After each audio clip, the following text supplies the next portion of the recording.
climate change, habitat destruction, pollution, overexploitation of natural resources, invasive species, wars. These things are connected to each other.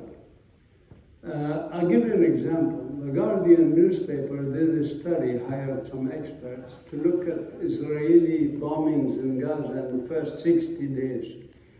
And the first 60 days of bombing Gaza, the Israeli jets engaged in 254,000 flights over Gaza. And they calculate, because it's known how much an F-15 or F-35 produces in greenhouse gases when it flies for 10 minutes.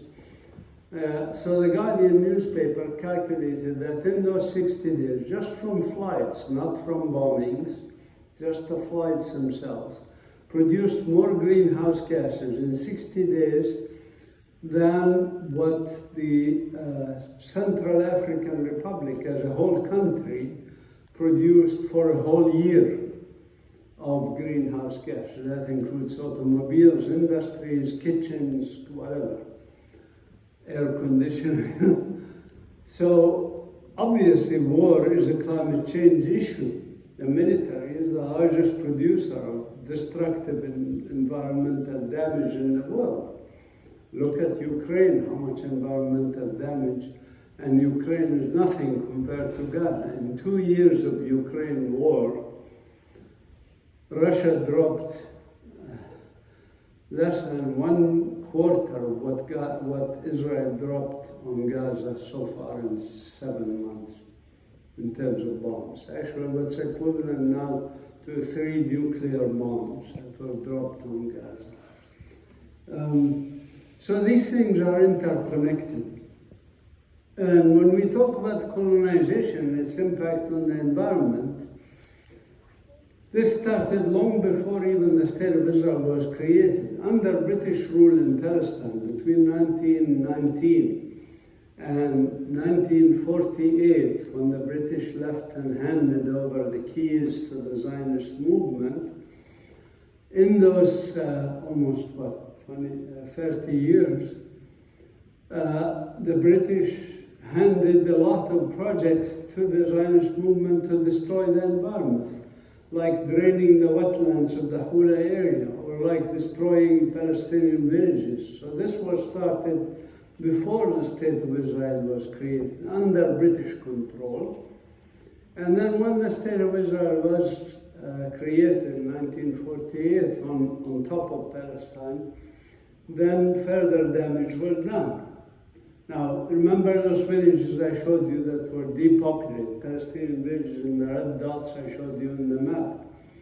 Not only did Israel demolish these villages, they demolished all the plants around them. The agricultural field, the trees, domestic trees and wild trees. Domestic trees like olives, figs, and almonds, and wild trees like oaks, hawthorns, and carols. And in place of those, in some places, they planted some trees, because Israel dubs itself as a green country. So they planted some trees. What were the trees they planted to replace a polyculture of indigenous trees? They planted Pinus halepensis, pine trees, European pine trees. The problem with European pine trees is a monoculture, not suitable for our climate that's dry. And in fact, as you see here, they burn frequently, like incendiary substances. And in this case, in West Jerusalem, after the pine trees were burned, you can see the Palestinian terraced agricultural fields were exposed, that they were trying to use the pine trees to basically hide the Palestinian agriculture. There was the diversion of the water of the Jordan River from Lake Tiberias to the west that dried up the Jordan River basin. Jordan River used to flow at 1,350 million cubic meters per year. Now it flows at 20 million cubic meters per year, and it's no longer a river. It's basically a stream, polluted at that. In fact, you could jump across it in most places, in at least the southern half of it. And in the other place, you could walk across it, it's no longer a river. This was very, very devastating to our environment. The drying up of the wetlands of the Houda, which started under British rule, who handed the Zionists the reins of Palestine. But this, they called it the draining of the swamps for malaria control. This is the excuse they give. These are, I hate the word swamps, these are wetlands. Birds use them, humans use them. You can see the picture on the lower right-hand corner of 3 Palestinian women before 1948 who were harvesting reeds for furniture and for building homes in those wetlands. There's the issue of stealing our natural resources, like water resources. This is done to basically make our life impossible in our land. So, it's not a shortage of water in Palestine. There's more rainfall in Ramallah, for example, than there is in London. But the difference is in London, the water goes into the aquifer, comes back up to be used by Londoners. In our case, the water goes into the aquifer, gets sucked by Israel for use by the colonial settlers, or even dumped. They don't care. But it's to deny the indigenous people of Palestine the water so that they leave. So we get actually less than what the World Health Organization recommends for any healthy living. And in Gaza now, it's totally useless. No water aquifer is used.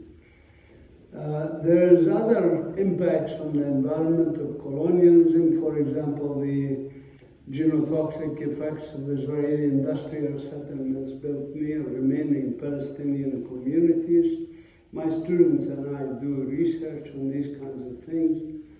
This is Jabal Abu Ghneim near my home. Actually, they stole land from my own relatives to build this colony, and it used to be the only forested area between Bethlehem and Jerusalem. And you can see how it got transformed to be a Jewish-only colony built on stolen Palestinian land. So we studied decline in vertebrate biodiversity in Bethlehem. And this destruction continues. As we speak, there's uprooting of olive trees and other trees. And we Palestinians try to stop them, but it's a difficult situation. I covered a little bit of the symptom related to the environment. We're done with symptoms. So, and we mentioned the diagnosis, displacement, settler, colonialism. That leaves you with 2 things, therapy and prognosis, right? Prognosis is very clear. You can choose which prognosis you like, but there is the Algerian model where 1.5 million Algerians were killed. That's a genocide, basically. And 1 million French packed their bags, went to France. I don't say back to France because some of them were 6, 7, 8 generations in Algeria. It was very tragic. And they went, some of them have never even visited France and they had to go. This is very rare to happen, by the way, in colonial situations.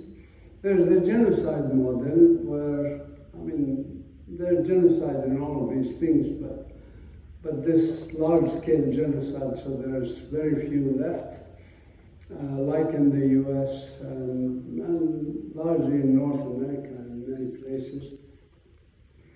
And there is the last model, which is the most common model, whereby the descendants of colonizers and descendants of colonized live together in one country after decolonizing, after ending the colonial mentality.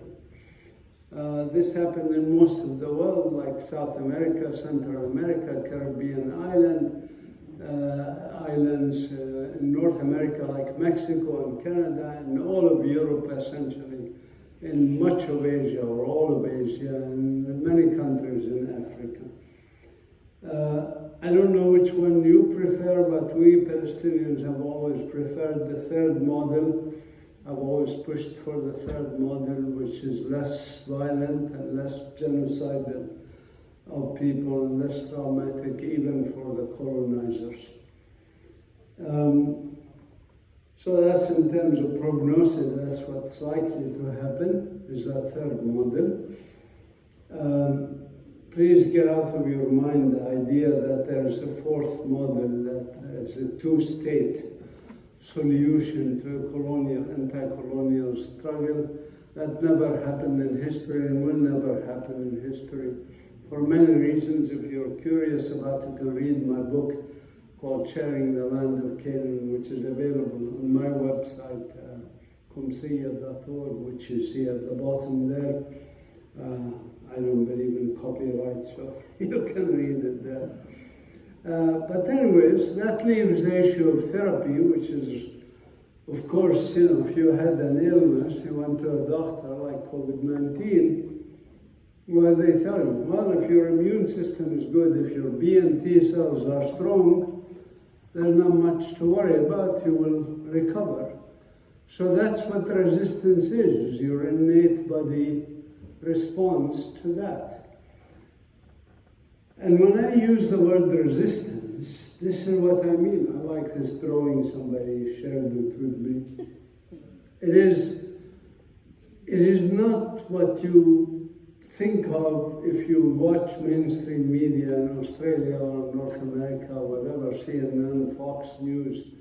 Immediately when they say resistance, Hamas.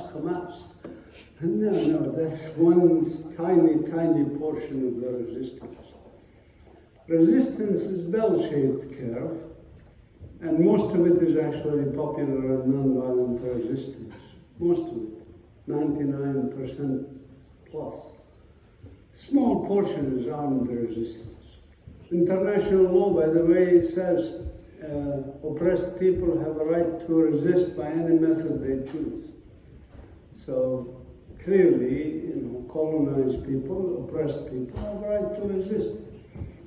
And they engage in resistance because it's an existential struggle for us. But the violent part of it is a very small part, and we shouldn't focus too much on it. We should focus on the violence of the colonizers, because colonization is violence. I cannot come to your home and land, let's say here in Geelong, and say, hey, nice house, nice villa. Would you please kindly move away so that I can take it over and raise my red flag on it, or whatever flag I choose to raise? Doesn't happen that way. Colonization doesn't happen nicely. You have to use violence to affect colonization, because people are not going to give up a life they were used to for tens of thousands of years for the sake of you recreating something from England or something. So there is natural that involves violence. Again, when I say natural and I describe things like this more clinically, this is not a matter of saying good, bad, or evil. It's describing things as they are. It says, okay, mosquitoes suck blood. It's as simple as that. I'm not against mosquitoes or think of mosquitoes as evil. That's what it is. Colonization requires these things and it does these things. Now, in our institute, we are engaged in resistance. Our institute, the Palestine Institute for Biodiversity and Sustainability, was established 10 years ago with the idea of sustainable human and natural communities, reconnecting people to the land.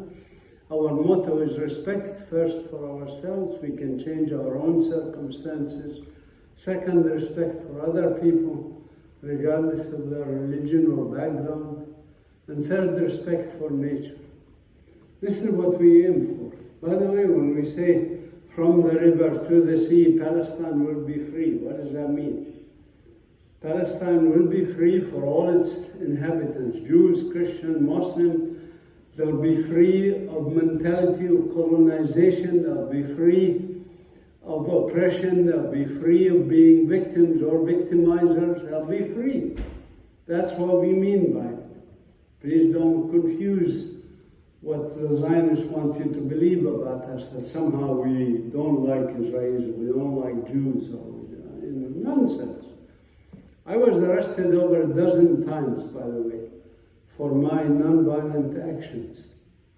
And over half the times I was arrested with Israeli Jews who were standing with me in front of Israeli bulldozers, uprooting 2,000, 3,000-year-old trees or destroying Palestinian homes. These are my partners. These are the people who are in joint struggle for freedom, for their freedom, for my freedom, from an oppressive regime that's just like the South African apartheid regime, was not good for white people, it was not good for black people. It's as simple as that. And there were many whites who joined the struggle in South Africa. Some of them were martyred. Some of them were killed by the regime. So our work is about the resistance, if you want, and these are just some pictures of our work. We do research, we have a museum of natural history, we have a herbarium, we have a community garden and a botanic garden. We have over 412 species of plants in our garden, wild plants, plus we have these plants that we plant and grow and to provide for food sovereignty. We created a group called Palestine Action for the Planet, which is part of Extinction Rebellion. You can join us if you want to work against climate change and wars and habitat destruction that's caused by colonialism and other human activities. We work with children a lot to empower them, as I said, to make toys out of recycled trash. We have even a mobile educational unit that we took before October 7, of course. We took to many parts of the West Bank, including marginalized villages, remote areas, Bedouin communities, etc. After October 7, Israel shut us in our own concentration camps. Gaza Strip is one concentration camp, but we have others in the West Bank. I'm in the Bethlehem concentration camp. So they shut us off, so we could not travel after October 7th. This is our ethnography collection, part of it, where we connect children with their cultural heritage as a form of resistance. You can see our activities are all hands-on with children in the field or in picking olives and making pickled olives, and etc. We work with women to empower them to make products from organic substances and even sell products, as these women are selling products. We help them with marketing and packaging, etc. We welcome volunteers. Any of you would like to volunteer with us, you're welcome to come and volunteer. We have a lot of fun with, as volunteers. Jesse and I actually are full-time volunteers for the past 10 years, 7 days a week, 15 hours a day we're working with these other volunteers who come with us, as you see, helping in the garden, picking olives, making that pond or making apricot jam. This group of volunteers made this biogas unit on the upper right-hand corner in one day, actually. This is what the Institute will look like in a couple of years. This is what the building will look like on the north side. We have an old building that we are renovating and building sections of it to make a larger museum. And